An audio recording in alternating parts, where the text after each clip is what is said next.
आधी बाल उड़े हुए, उम्र जरा 36-37 की। जीवन की ज्यादा इच्छा बची हुई कुछ खास नहीं दिख रही थी चेहरे पर फिर भी वरुण शिल्पा को देखने उसके घर के सोफे पर कॉन्फिडेंटली बैठा हुआ था। नमस्ते आंटी जी, ये है मेरा दोस्त वरुण। इसके बारे में मैंने आपको बताया था ना, बहुत ही सज्जन लड़का है। बेटा बोलना तो नहीं चाहिए। ये बाल, ये सुंदरता सब भगवान की देन होती है। पर हमारी शिल्पा तो सिर्फ 28 की है। उसके सामने वरुण ज़रा बड़ा नहीं लग रहा।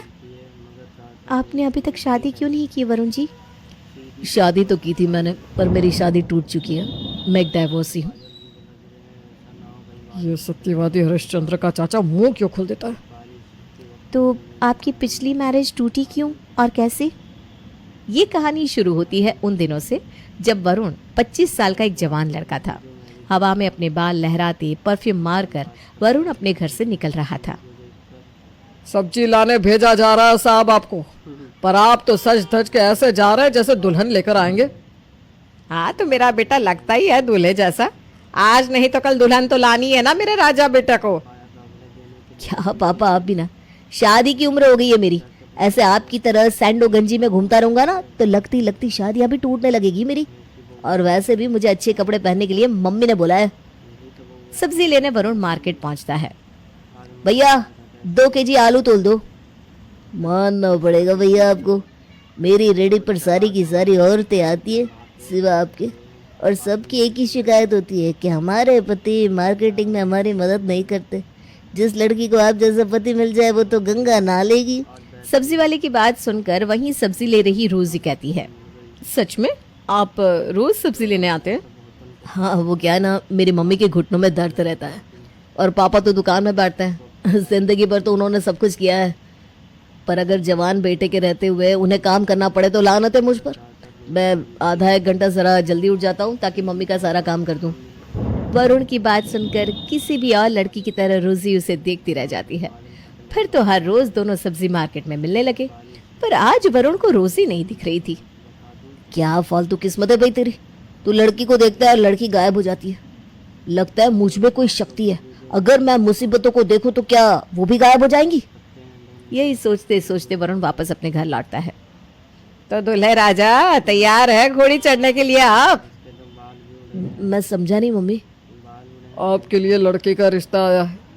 तस्वीर से तो लड़की मुझे भी जच रही है, जरा तू भी देख ले। अगल बगल पता करते हैं, लड़की के बारे में सब सही निकला तो चले जाएंगे देखने। और इत्तेफाकन ये तस्वीर किसी और की नहीं, रोजी की होती है।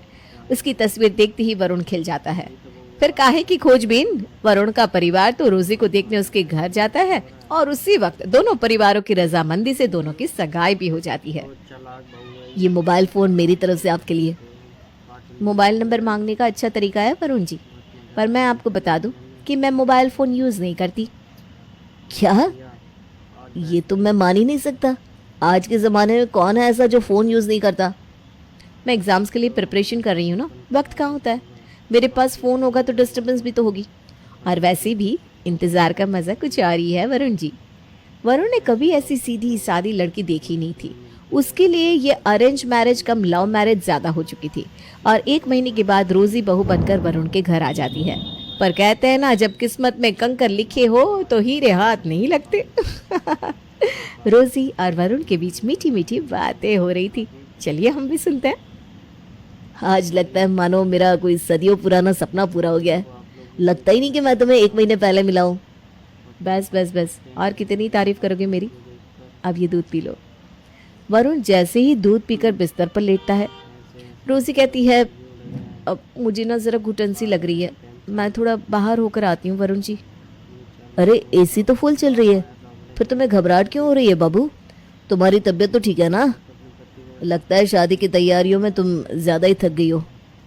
अरे नहीं नहीं, ऐसे कुछ नहीं है, तुम आराम करो ना, मैं 10 मिनट बाहर टहल कर आती हूँ, मुझे ठीक लगेगा।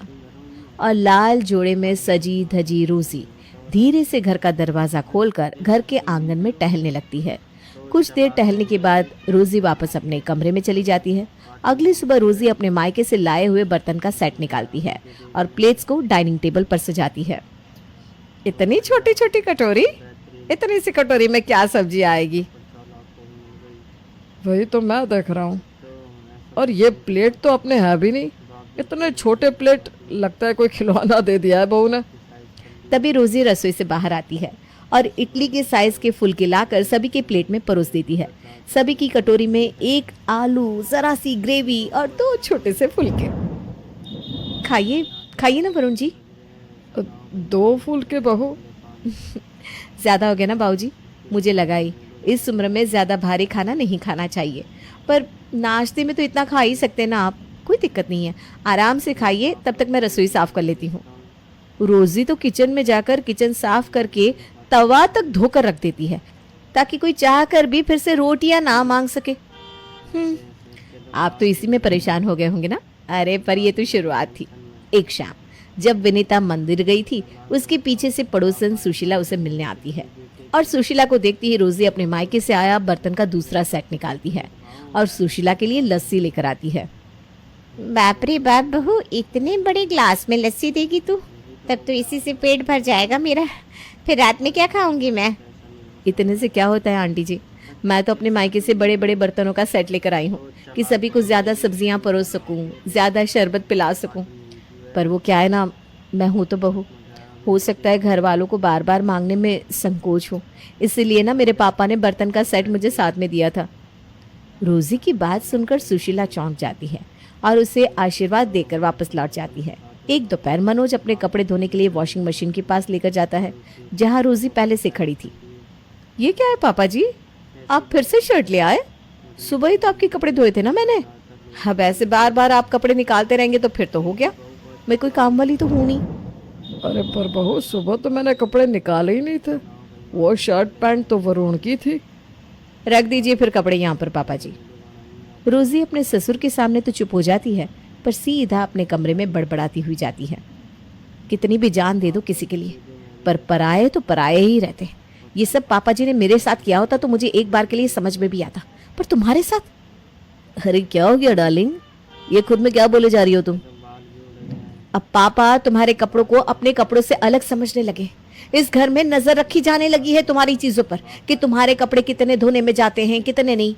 और नजर रखी जाएगी क्यों नहीं, दुकान में तो पापा भी रहते हैं और कपड़े धोने में बिजली लगती है, सर्फ लगता है, उन्हें लगता है कि उनके पैसे जा रहे हैं। अरे ये सब क्या कह रही हो तुम रोजी? अरे तुम तो दिन भर दुकान पर रहते हो, तुम्हारे पीछे से इस घर में कितनी बातें होती है क्या बताऊं।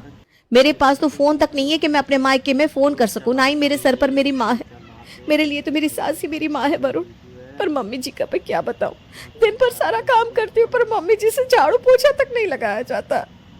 और इसी तरह बोल बोल कर रोजी वरुण के दिमाग में इतनी मिसअंडरस्टैंडिंग भर देती है कि अगली सुबह जब विनीता पूजा की थाली लेकर मंदिर जाने के लिए निकल रही थी, वरुण अपनी माँ से कहता है, घर पर इतना काम पड़ा हो और हम मंदिर में भगवान की पूजा के लिए जाए तो वो पूजा भी फल नहीं देता मम्मी। भगवान तो तुम्हारी बहू में भी है, तो जरा उसके बारे में तो सोचो और थोड़ी सी साफ सफाई कर दिया करो, इससे तुम्हारे शरीर में भी तर्राहट बनी रहेगी। एक थप्पड़ मारूंगा ना कनपट्टी के नीचे पूरा मुंह सूज जाएगा। हिम्मत कैसे हुई तुम्हारी बदतमीजी से बात करने की अपनी माँ से? बोलना तो नहीं चाहिए पापा, पर बचपन से आपने यही तो किया है मेरे साथ। पहले मेरे साथ किया, अब मेरी बीवी के साथ वही कर रहे हैं। लोग ठीक ही कहते हैं, एक उम्र के बाद माँ बाप से अलग होने में ही फायदा है। तो हो जाना अलग, होश ठिकाने आ जाएंगे जब आटे दाल चावल का भाव पता लगेगा। ये क्या कह रहे हैं आप जी, क्यों बेकार में बात बढ़ा रहे हैं? एक बार बात बढ़ गई है ना मम्मी जी, फिर तो बढ़ती ही जाएगी। इससे अच्छा है कि हम अलग हो जाएं। परिवार में प्यार बना रहना चाहिए। घूम फिर कर विनीता की सास के पास था ही कौन, उसका एक बेटा वरुण। तो होना तो वही था जो वो चाहता। रोजी अपने ससुराल वालों की प्रॉपर्टी तो चाहती थी, पर अपने ससुराल वालों को साथ में नहीं रखना चाहती थी, और वो जो चाहती थी वो कर भी लेती थी।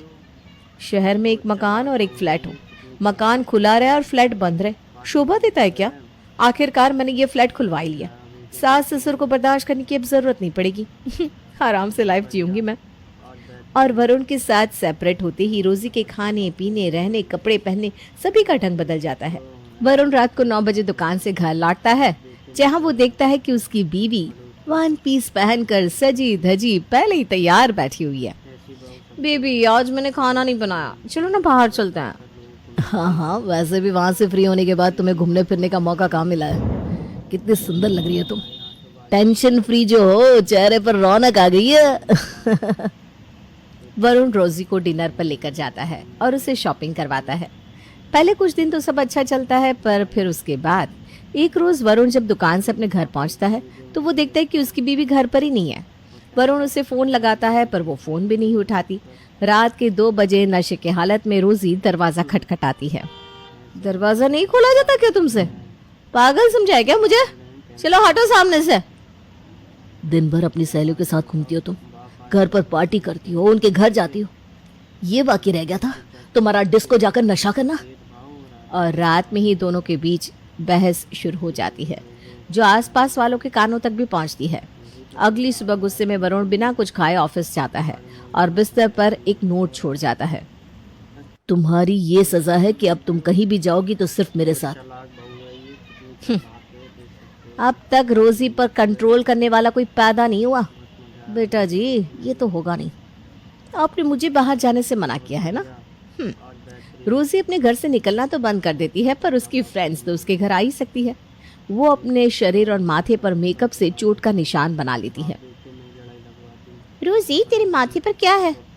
अरे कुछ नहीं डार्लिंग, बस वो जरा फिसल गई थी मैं। अच्छा, तो फिसल गई थी। रात में भी तेरे घर से चीखने चिल्लाने की आवाजें आ रही थी। जीजू ने हाथ उठाया है क्या? अब मैं चाय लेकर आती हूँ, तुम सब बैठो। कोई नहीं बैठेगा यहाँ। देख, पास में ही ना बहुत अच्छा चाट वाला आया है। चल चलकर चाट खाते हैं। नहीं नहीं, मैं घर से बाहर नहीं निकल सकती। मेरा मतलब है तुम लोग जाओ। और रोजी इस तरह अपने फ्लैट के पड़ोसियों को बिना बताए इस बारे में हिंट दे देती है कि उसे घर से जाना मना है। संडे की सुबह। मैंने तुम पर ज्यादा सख्ती बरती यार, आई एम सॉरी। काहे का सॉरी? सॉरी नहीं चाहिए मुझे, 40,000 रुपए चाहिए। दो। 40,000? बिजली बिल, राशन का खर्च, सोसाइटी के मेंटेनेंस के पैसे मैं अपनी जेब से भरूं क्या? इसीलिए लेकर आए थे मुझे तुम? ये पार्टियां क्यों करती हूँ मैं? ताकि सेक्रेटरी की वाइफ से मेरी बनी रहे। इसी कारण तो पिछले 2 महीने से उससे सोसाइटी के मेंटेनेंस के पैसे भी नहीं मांगे थे मुझसे। और मेरी फ्रेंड दिया, उसकी दुकान से सारा राशन डिस्काउंट पर आ जाता था, पर तुमने तो मेरा सब जगह उठना बैठना ही बंद करवा दिया। तो भरो पैसे। अरे बेकार की बातें मत करो तुम। और फिर रोजी जानबूझकर षड्यंत्र करना शुरू कर देती है। बर्तनों को इधर उधर फेंक कर आवाजें करने लगती है। अब तो ये हर रोज का हो गया था। किसी दिन किसी बात पर लड़ाई तो किसी दिन किसी बात पर। अकेला वरुण अपने परिवार से दूर हो चुका था। उसके पास सपोर्ट के लिए भी कोई नहीं था। और एक दिन ऐसी ही लड़ाई कर रोजी अपने मायके जाकर बैठ जाती है और वरुण को कॉल करके प्रॉपर्टी में हिस्सा देने के लिए कहती है। 1.5 साल रही हूँ मैं तुम्हारे साथ, तो तुम्हारी दुकान का हिस्सा मेरा भी बनता है। बापू, तुम छोटी सी बात को इतनी बड़ी क्यों कर रही हो? मैं आ रहा हूँ तुम्हें लेने, तैयार रहना। रोजी को मनाने और वापस लाने वरुण अपने ससुराल पहुंचता है। भैया देखिए, वरुण आ गया, वो मुझे फिर से मारेगा। आए गजनी की औलाद, ऐसा मारूंगा ना कहीं का नहीं बचेगा तू। साले साहब, मियाँ बीवी के बीच में आप मत बोलिए। पड़ोसियों ने सब बताया है मुझे कि कैसे तुम मेरी बेटी को मारते हो। पहले तुम्हारे माँ बाप ने इसे टॉर्चर किया और अब तुम। केदार, हाथ में चूड़ियां पहन रखी है क्या तूने? निकाल इसे यहाँ से। रोजी के बाप और भाई मिलकर वरुण की जमकर धुलाई करते हैं। वरुण की जिंदगी बर्बाद हो चुकी थी। अड़ोस पड़ोस वालों के लिए वो जल्लाद था। यहाँ तक कि सोसाइटी मीटिंग में उसे बिल्डिंग से निकालने तक का मुद्दा उठाया जाता है। और इस सब के बाद रोजी अपने पति पर दहेज मांगने और मारपीट करने का केस भी कर देती है। टूटी फूटी हालत में वरुण एक पार्क में बैठा हुआ था, जहां उसे उसका दोस्त विनोद मिलता है। वरुण विनोद को सारी बात बताता है। ये तो बुरा फंसा है उसने तुझे। तू सामने से केस कर रोजी पर। आजकल ना ऐसे बहुत केस हैंडल कर रहा हूँ मैं। उसने पहले तुझे कमज़ोर करने के लिए तेरे परिवार वालों से अलग किया, और जैसे ही तू अलग हुआ उसने हथौड़ा मार दिया। तेरा केस दोनों तरफ से वीक कर दिया है। जो अपने माँ बाप का नहीं हुआ वो बीवी का क्या होता है। मैंने देखा है जज साहब, सुहाग रात की रात बेचारी रोजी अपने घर के बाहर थी। जो पति पहली रात को ऐसा कर सकता है, वो बंद दरवाजों में क्या क्या करता होगा बेचारी के साथ। अब तो मानते ना जज साहब, इस लड़के ने मुझ पर और मेरे पिताजी पर भी हाथ उठाया है। सारे गवाहों को सुनने के बाद कोर्ट इस नतीजे पर पहुंची है कि वरुण।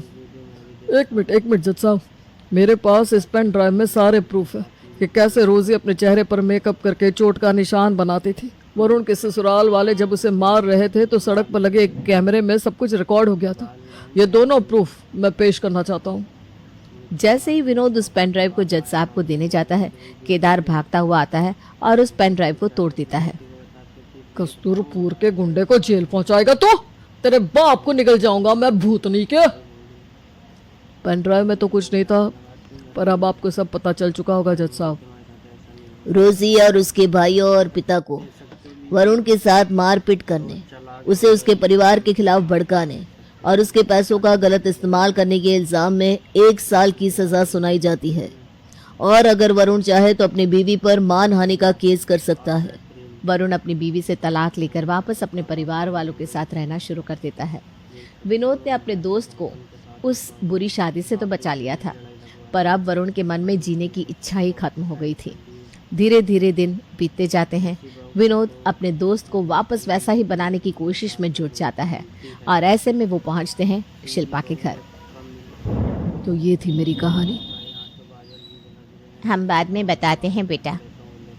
बाद में नहीं मम्मी, जिस लड़के में इतनी सच्चाई हो, शादी करूंगी तो मैं उसी से। शिल्पा का दिल वरुण की सच्चाई पर आ जाता है।